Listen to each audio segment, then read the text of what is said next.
इमारत की तीसरी मंजिल से गिरने से राजमिस्त्री की मौत, इलाज के दौरान तोड़ा दम। पुलिस ने लापरवाही से हुई मौत का किया मामला दर्ज।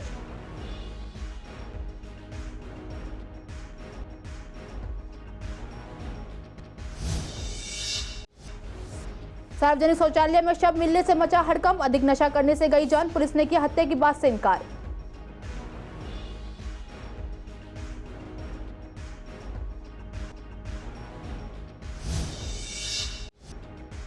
कर्ज से परेशान प्रॉपर्टी डीलर ने भाड़े के बदमाशों से चलवाई गोलियां। पुलिस ने खंगाली सीसीटीवी कैमरों की फुटेज, 3 आरोपी गिरफ्तार।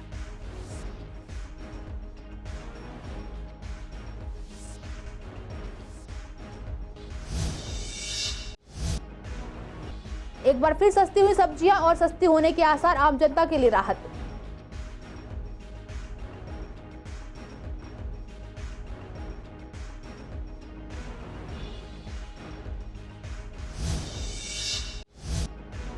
स्वाति स्नैचर को किया गया गिरफ्तार, बाजार से युवती का मोबाइल छीनकर भागा था, सीसीटीवी फुटेज की मदद से पकड़ा गया।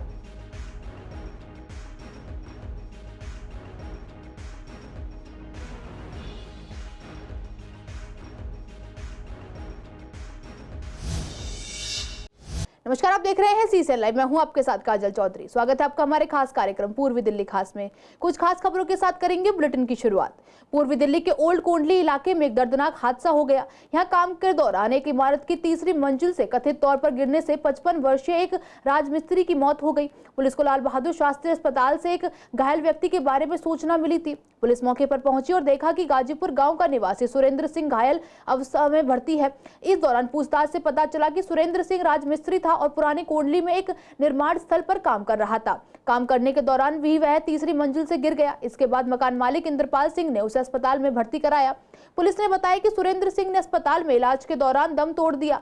पुलिस ने लापरवाही से हुई मौत का मामला दर्ज किया है और मामले में आगे की जांच चल रही है।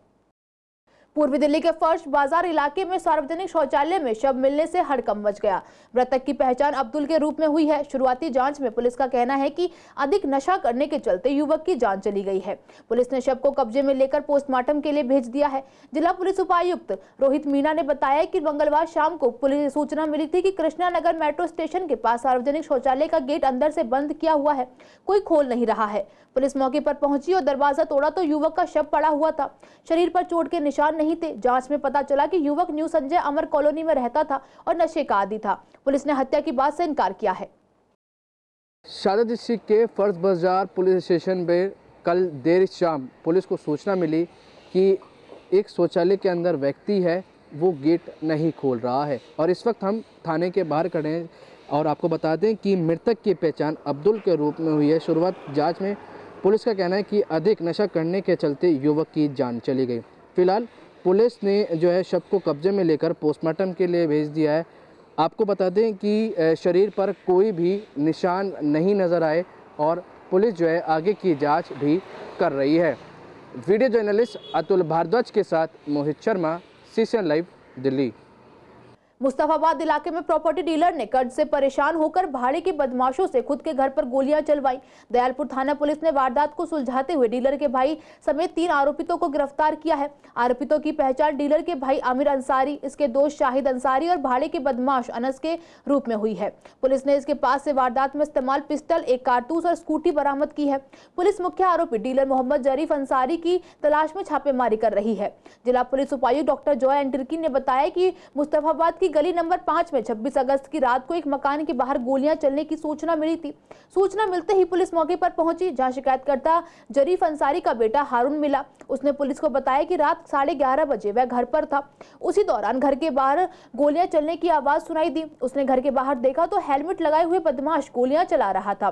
गोली किसी को लगी नहीं। उसने पुलिस को बताया कि उसके पिता ने कुछ लोगों से कर्ज लिया हुआ है, उन्हीं ने गोलियां चलाई हैं। दयालपुर थाना अध्यक्ष इंस्पेक्टर अतुल त्यागी के नेतृत्व में टीम बनाई गई। पुलिस ने सीसीटीवी कैमरों की फुटेज खंगाली तो डीलर का भाई आमिर अंसारी मौके पर दिखा।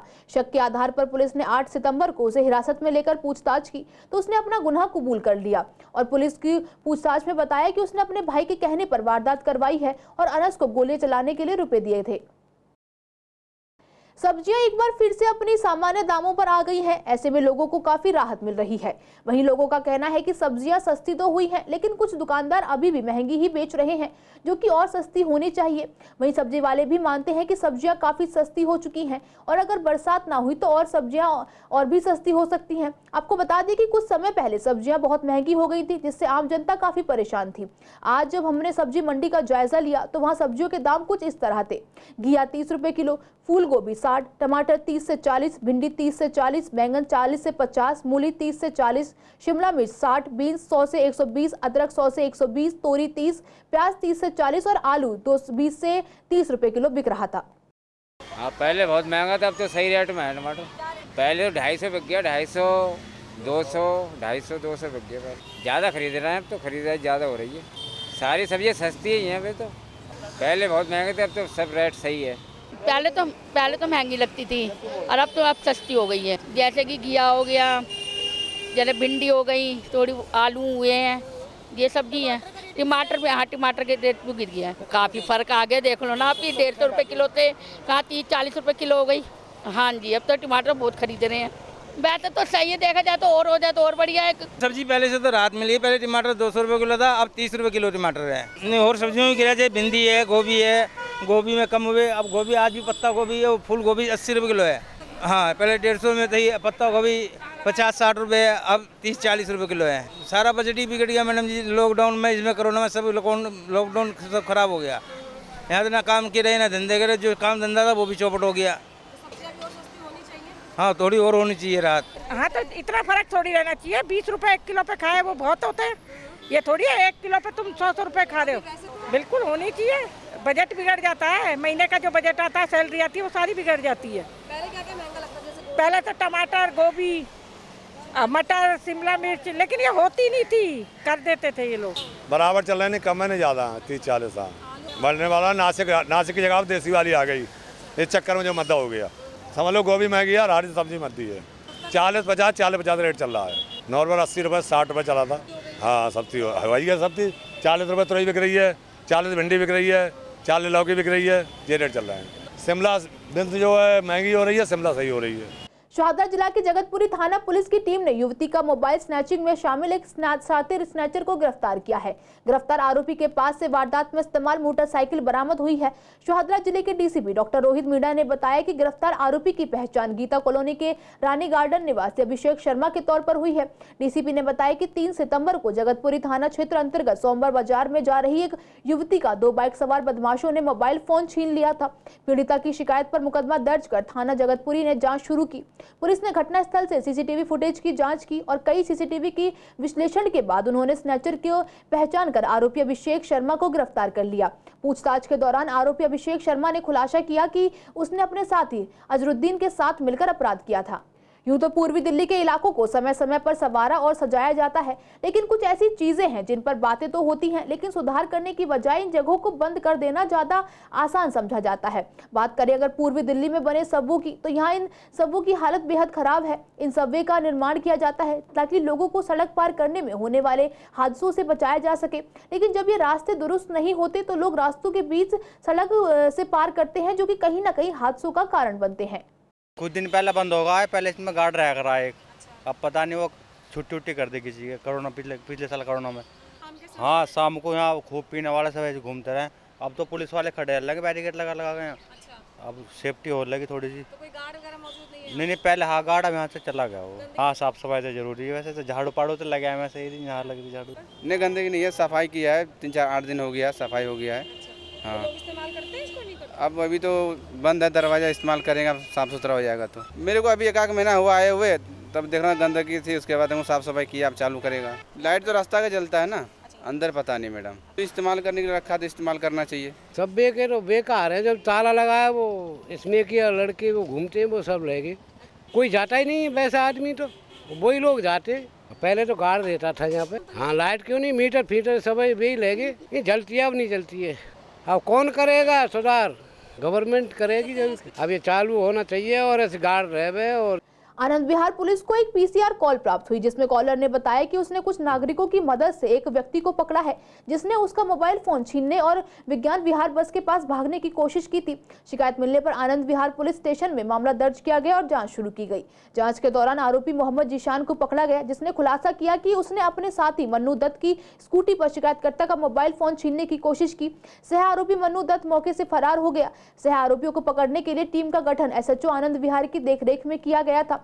आगे की जांच के दौरान स्थानीय खुफिया जानकारी विकसित की गई और उसके आधार पर सह अभियुक्त मन्नू दत्त को टीम ने दिलशाद गार्डन से गिरफ्तार किया। उसके कब्जे से अपराध में प्रयुक्त एक मोबाइल फोन और स्कूटी बरामद की गई। पूछताछ में पता चला कि वे पहले भी 20 मामलों में शामिल रह चुके हैं। केंद्रीय सड़क परिवहन और राजमार्ग मंत्री नितिन गडकरी ने मंगलवार को उत्सर्जन में कटौती में मदद के लिए डीजल गाड़ियों पर 10% एक्स्ट्रा टैक्स लगाने की जरूरत की बात कही, लेकिन बाद में उन्होंने स्पष्ट किया कि इस तरह का कोई प्रस्ताव सरकार के पास विचाराधीन नहीं है। इस पर जब हमारे संवाददाता ने उन लोगों से बात की जो डीजल की गाड़ी चलाते हैं, उनसे बातचीत की, तो उन्होंने कहा कि डीजल की गाड़ियां महंगी नहीं होनी चाहिए। अगर डीजल की गाड़ी महंगी होती है तो उनकी जेबों पर काफी इम्पैक्ट पड़ता है। और कुछ लोगों ने कहा कि डीजल की गाड़ियां महंगी होती हैं तो हमें कुछ अल्टरनेट ढूंढना पड़ेगा, क्योंकि जिस तरीके से दाम में बढ़ोतरी हो रही है, ऐसे में इलेक्ट्रिक गाड़ी या फिर सीएनजी गाड़ी का इस्तेमाल करना पड़ेगा। शोरूम वालों ने कहा कि कॉस्ट कम कर देनी चाहिए क्योंकि इतनी बिक्री नहीं हो रही है, या फिर मैन्युफैक्चरिंग भी बंद कर देनी चाहिए क्योंकि लगातार डिमांड कम हो चुकी है। और अगर 10 गाड़ी की बात करें तो उनमें से सिर्फ 1-2 गाड़ी ही सेल में हो पा रही है। सेल को लेकर काफी इफेक्ट पड़ रहा है। नहीं, अगर रेट बढ़ा रहे हैं तो रेट बढ़ने नहीं चाहिए, मेरे तो राय यही है। लेकिन इसकी जो वैलिडिटी है वो 10 साल की होती है, तभी तो 10 साल की तो वैलिडिटी 10 साल की है, और उसके बाद फिर रेट भी बढ़ जाएंगे, तो फिर क्या करेंगे कंज्यूमर। कौन सी गाड़ी प्रेफर करते हैं? मैं तो डीजल, मेरे पास है भी डीजल, और मैं डीजल ही प्रेफर करता हूँ क्योंकि पेट्रोल की तो माइलेज इतनी वो है कि भाई। लेकिन अगर रेट बढ़ जाएंगे तो फिर कितनी दिक्कत हो जाएगी? बहुत दिक्कत होगी। मेरे हिसाब से बिल्कुल रेट नहीं बढ़ने चाहिए, क्योंकि ऑलरेडी पेट्रोल से हायर प्राइस ऑलरेडी हैं। आप मॉडल चेक करो कोई भी 10 से 15 लाख की गाड़ी में, तो जो सेम मॉडल और पेट्रोल और डीजल में कम से कम 1.5 लाख रुपए का फ़र्क आता है। देखिए, डीजल की गाड़ी जैसे कि पेट्रोल की गाड़ी का जो समय है वो 15 साल का होता है, डीजल की गाड़ी का समय दिल्ली में 10 साल का है, और डीजल की कीमतें भी आजकल पेट्रोल के लगभग बराबर ही हैं। तो मेरे हिसाब से जैसे इसका समय भी कम है और कीमतें भी डीजल की गाड़ियों की पेट्रोल की गाड़ी से महंगी होती हैं, तो ऑलरेडी वो बहुत महंगी है, अब इसकी कीमत नहीं बढ़ाई जानी चाहिए। कार्बन उत्सर्जन कम होने से जो इन लोगों ने हमारे पे विभिन्न प्रतिबंध लगा देते हैं, उन प्रतिबंधों से हमें छुटकारा मिलेगा।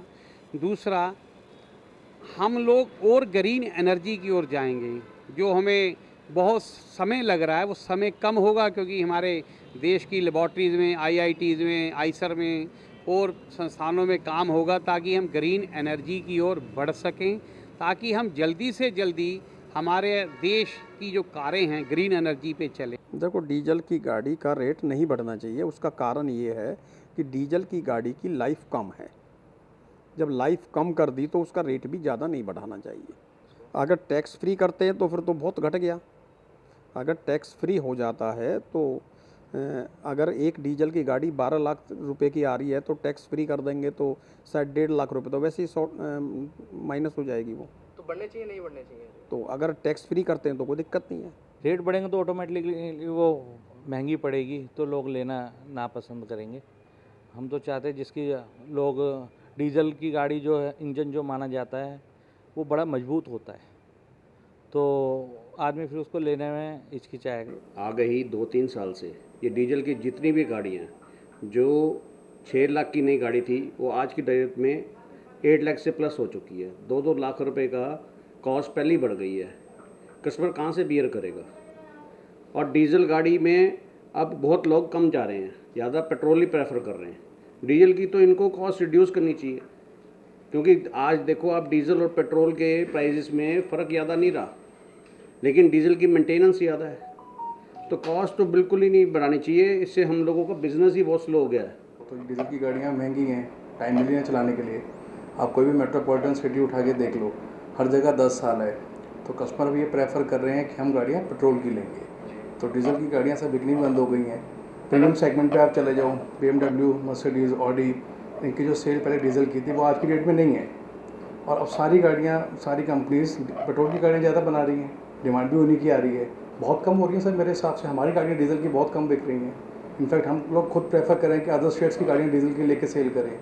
दिल्ली नंबर डीजल गाड़ियाँ हम परचेज करें, सब नहीं सेल हो रही गाड़ी। आज हिंदी सप्ताह के दौरान तीसरे दिन पर आर.ए. गीता भवन स्कूल की प्रार्थना सभा में श्रीमती स्नेहलता जी ने हिंदी दिवस के महत्व पर प्रकाश डाला और छात्र छात्राओं में कबीरदास जी के दोहे और हिंदी साहित्य के शिरोमणि संत तुलसीदास जी के दोहों का पाठ किया। उसके उपरांत एक हिंदी भाषा शोभा यात्रा का आयोजन राजगढ़ कॉलोनी और शंकर नगर में किया गया।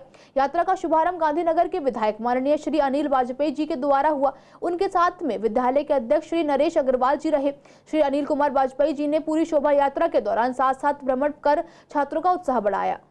G20 और चंद्रयान की सफलता को भाजपा दिल्ली में प्रचारित करने की तैयारी में है। लोगों के साथ साथ भाजपा कार्यकर्ता संवाद के जरिए उपलब्धियों पर चर्चा कर उनके अनुभव को हासिल करेंगे।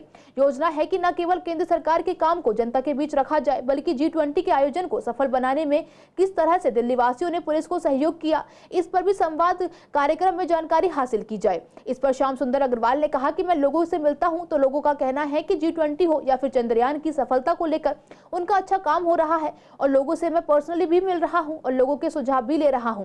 अपने अपने स्तर पर सब लोग बातचीत कर रहे हैं। वहीं महेंद्र आहूजा ने बताया कि G20 और चंद्रयान की सफलता को लेकर हम लोगों के सुझाव भी लेंगे। भारतीय जनता पार्टी ने जो उनके शासन काल में चाहे G20 का आयोजन हो, चाहे चंद्रयान की सफलता हो, एक अपने आप में बहुत बड़ी ऐतिहासिक सफलता है। हम लोग घर घर जाएंगे, बातचीत करेंगे, लोगों के व्यू भी लेंगे कि उनका क्या सोच रहा है। और मुझे लगता है जैसा मैं लोगों से मिलता हूँ, सब कहते हैं कमाल हो गया, G20 में जो देश का नाम रोशन हुआ है, अपने आप में बहुत बड़ी बात है। G20 का जो गठन हुआ था वो 99 में हुआ था। क्यों नहीं आज तक हम इसमें 24 साल में इसको पहले कभी होस्ट कर पाए? मसाले तो सब वही अवेलेबल है, खाना इसी बारी नया क्यों बना? मेरा तो ये सीधा सा सवाल है। बात सिर्फ और सिर्फ होती है इंटेंशंस की। ब्यूरोक्रेसी पहले भी वही थी, ब्यूरोक्रेसी अभी भी वही है। काम ब्यूरोक्रेसी से अभी भी एक सरकार ने, केंद्रीय सरकार ने करवाया है, केंद्रीय सरकारें पहले भी रही हैं। काम करवाने की मंशा, काम करवाने की इच्छा शक्ति और काम करवाने की पॉजिटिविटी, ये बहुत एक ज़रूरी मिश्रण है जो किसी को भी स्वतः काम करने के लिए प्रेरित करता है। ये उपलब्धियां जनता तक पहुंचनी ही चाहिए। मोदी जी के जन्मदिन के अवसर पर हम पूरे देश की जनता को देश का बढ़ता प्रभुत्व, देश की बढ़ती अर्थव्यवस्था और देश का विस्तार होते हुए चंद्रयान तक हमारी गौरव गाथा पहुंची है, इसके बारे में हम देश की जनता को क्यों आगाह नहीं करें। कड़कड़डूमा कोर्ट स्थित अतिरिक्त सत्र न्यायाधीश पुलस्त्य परमाचल की अदालत ने दिल्ली दंगे के दौरान पत्थर से हमला करने के मामले में मंगलवार को 2 आरोपियों को बरी कर दिया। अदालत ने कहा कि अभियोजन द्वारा पेश किए गए साक्ष्यों से पता चलता है कि 2 लोग घायल हुए, लेकिन यह साबित नहीं कर पाए कि दंगाई भीड़ में दोनों आरोपी शामिल थे। ऐसे में साक्ष्यों के अभाव में दोनों को बरी किया जा रहा है। खजूरी खास थाना क्षेत्र में 24 फरवरी 2020 को दंगाइयों के हमले में राजेश कुमार और वेदांत मिश्रा घायल हो गए थे। खजूरी खास गली नंबर 5 निवासी राजेश कुमार ने बताया था कि वह घटना वाले दिन दोपहर में करीब 2:30 बजे खजूरी चौक पर अपने भाई को देखने के लिए जा रहे थे। तभी मेन रोड की तरफ से शोर सुनाई दिया। पुष्टा रोड पर दंगाइयों ने पत्थरों से हमला किया और पत्थर लगने से घायल हो गए। सोनिया विहार निवासी वेदांत मिश्रा ने बताया था कि वह घटना वाले दिन दोपहर 3:30 बजे गाजियाबाद के इंजीनियरिंग कॉलेज में परीक्षा देकर घर लौट रहे थे। आज के लिए इस बुलेटिन में बस इतना ही। हर रोज ऐसी नई खबरें देखने के लिए देखते रहिए CCN लाइव। नमस्कार।